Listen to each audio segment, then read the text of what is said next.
একটি আপডেট দেব যে নতুন একটা রেন্টার্স রাইটস অ্যাক্ট মূলত ইনফোর্সমেন্ট হতে যাচ্ছে ইংল্যান্ডে, এবং এটা ইনফোর্স হবে ফ্রম 1st of May 2026 থেকে।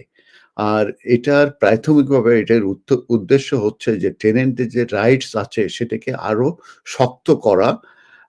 এই যে স্পেশালি যে ল্যান্ডলর্ড আছে সেই ল্যান্ডলর্ডদের থেকে প্রোটেকশন দেওয়ার জন্য এই আইনটা কার্যকরী হতে যাচ্ছে 1st of May 2026 থেকে। এটার যে কি রিফর্ম আছে তার ভিতরে যে সেকশন 21 এর যে নো ফল্ট যে ইভিকশন আছে এটা অ্যাবলিশ হয়ে যাবে।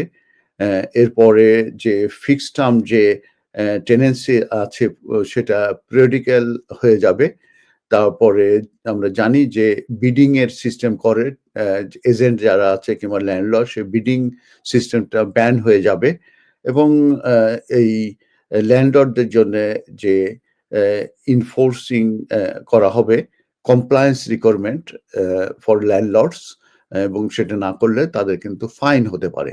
তো এই কিগুলো আমি আলোচনা করব। এখন আমি একটু ডিটেলস দেই যে abolish of section 21 notice. Section 21 notice জানি যে ল্যান্ডলর্ডরা ইচ্ছে করলে আপনার টেনারদেরকে সেকশন 21 এর নোটিস দেয় 2 মাসের জন্য, দিয়ে তারপরে তাদেরকে কোর্টের মাধ্যমে ইভিকশন অর্ডার পেয়ে যাবে। এটা অলমোস্ট গ্রান্টেড থাকে। এরপরে বেলিফের মাধ্যমে কিন্তু এই টেনেন্টদের কিন্তু বের করে দিতে পারতো।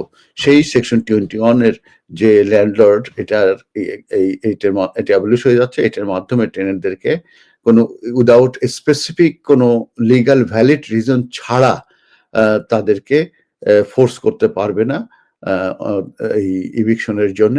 একমাত্র যদি তারা রেন্ট যদি এরিয়ারে পড়ে সেক্ষেত্রে সেকশন 8 নোটিশের মাধ্যমে তাদেরকে বের করতে পারবে। অর্থাৎ সেকশন 21 নোটিশ অ্যাবলিশ হয়ে যাচ্ছে ফ্রম 1st of May 2026 থেকে।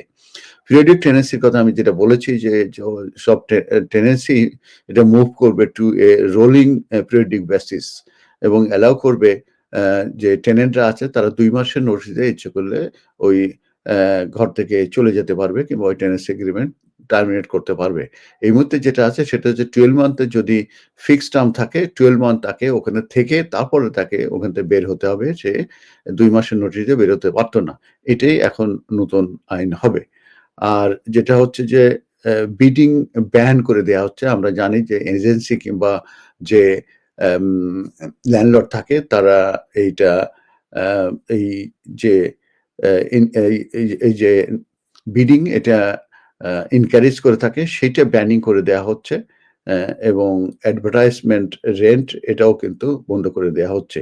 আর প্রপার্টি ইনফরমেশন একটি শিট এটা ল্যান্ডলর্ডকে অবশ্যই তার যে কারেন্ট টেনেন্ট আছে তাদের সঙ্গে শেয়ার করতে হবে, এবং এটা কার্যকরী হবে ফ্রম 31st of May 2026 থেকে। এটাই হচ্ছে রেন্টার্স রাইটস অ্যাক্ট। এটা এনফোর্স হচ্ছে 1st of May 2026 থেকে। ধন্যবাদ।